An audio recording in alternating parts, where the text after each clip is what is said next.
আমাদের সবার প্রিয় চিরচেনা মুখগুলি কোটা আন্দোলনে তাদের তেমন কোনো ভূমিকা নেই। আসলে খুবই কষ্ট লাগে। এই মানুষগুলা যদি ছাত্রছাত্রীর পাশে দাঁড়াইতো, তাহলে সাধারণ ছাত্রছাত্রীরা শক্তি পেত, ভরসা পেত। তারা আসলে কোন ধরনের সেলিব্রিটি আমার জানা নাই।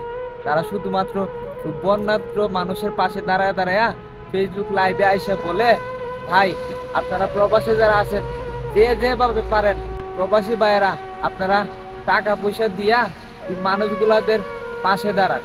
এইভাবে শুধু ভিক্ষা চাই মিয়া। আরে আজকে দেশের এমন একটা পরিস্থিতিতে আপনাদের মতো মানুষ যদি পাশে এসে না দাঁড়ায়, মাঠে এসে কাজ না করে, তাহলে আপনারা কোন দিনের জন্য?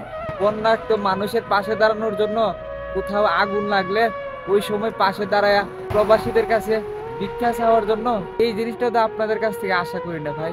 আপনারা যদি মাঠে থাকতেন, তাহলে সব থেকে বড় একটা শক্তি বল নিয়ে মাঠে কাজ করতে পারতো আমাদের ছাত্রছাত্রী ভাইয়েরা।